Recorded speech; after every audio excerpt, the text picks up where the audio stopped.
Jalore Sirohi Lok Sabha seat पर इस वक्त हम मौजूद हैं, जहां पर भारतीय जनता पार्टी ने इस बार नया प्रयोग करते हुए साधारण कार्यकर्ता रहे सिरोही के रहने वाले लुम्बाराम चौधरी को टिकट देकर चुनावी मैदान में उतार दिया है। टिकट घोषणा के दौरान लुम्बाराम चौधरी की घोषणा को सुनकर एक बार के लिए हर कोई हैरान हो गया था। लुम्बाराम चौधरी सिरोही में भारतीय जनता पार्टी के 2 बार जिला अध्यक्ष रहने के साथ साथ पंचायत समिति के प्रधान और जिला परिषद के सदस्य रहे और इस वक्त लुम्बाराम चौधरी हमारे साथ मौजूद हैं।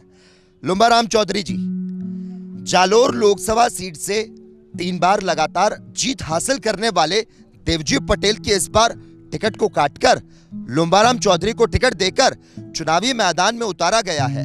जीत को लेकर कितना भरोसा है या फिर वैभव गहलोत के सामने कितनी बड़ी चुनौती मानते हैं?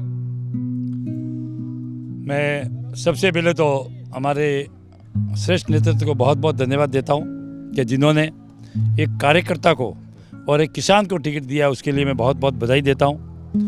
दूसरी बात, कोई मेरे लिए सिंधुती नहीं है, क्योंकि मेरे साथ कार्यकर्ता है और मेरे साथ जनता है, इसलिए मुझे कोई किसी की सिंधुती नहीं है। मैं भारतीय जनता पार्टी इस सीट से भारी बहुमत से जीतेगी। अच्छा लुम्बाराम जी, आप कह रहे हैं कि भारतीय जनता पार्टी की इस बार जीत होगी। जालोर संसदीय क्षेत्र में इस बार लोकसभा के चुनावों में कई मुद्दे हावी हैं, जिसमें संसदीय क्षेत्र में माही का पानी किसानों के लिए सिंचाई के लिए लाने और किसानों के हित के मुद्दों को केंद्र सरकार में प्रमुखता से उठाने के साथ साथ किसानों को उचित समय में मुआवजा मिले, जिसके मुद्दे जो हैं वो हावी हैं। वहीं संसदीय क्षेत्र में अभी तक विकास के कई नए प्रोजेक्ट की भी जरूरत है। रेलवे के विस्तार से लेकर रेलवे सुविधा से वंचित सांचौर को ट्रेन सुविधा से जोड़ने का जो मुद्दा है वो भी महत्वपूर्ण है। आपको क्या लगता है, सूखा बंदरगाह बनाने के लिए जो कवायद है वो भी शुरू हुई थी, लेकिन फिर कुछ समय में ठंडे बस्ते में डाल दी गई थी और इसको लेकर भी इस बार जीतने वाले जालोर सांसद से लोगों को ये भी एक आस है। अब ये देखना रहेगा कि इस बार उनके मुद्दे जो हैं वो हल हो पाएंगे। अगर आप जब आते हैं तो किस तरह से मुद्दों को हल किया जाएगा?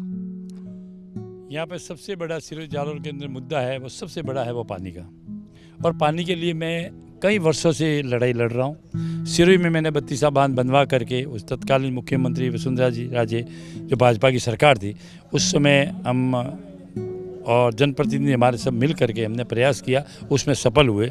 और मुझे पूर्ण विश्वास है आदरणीय नरेंद्र जी, हमारे आदरणीय नरेंद्र जी मोदी जी पे, आदरणीय भजन लाल जी पे, कि हम भले कितने भी पैसों की जरूरत पड़ेगी बजट की, वो बजट मिलेगा और पानी के लिए हम उसके अंदर माही के लिए पूरी कोशिश करेंगे कि सिरोही जालोर को पानी मिले।